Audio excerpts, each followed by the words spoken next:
Hello. For this activity, I talked to my neighborhood. My name is Alex Mauricio García Soto. My neighborhood is called Pinar, located in the town of Suba in Bogota. With my wife, we have a cat called Paper.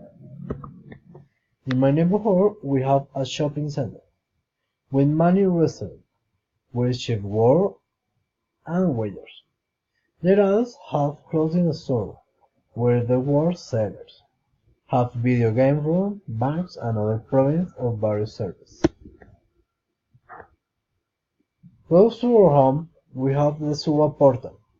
It leaves transport for the whole city. Find supervisors, drivers, police, and support staff.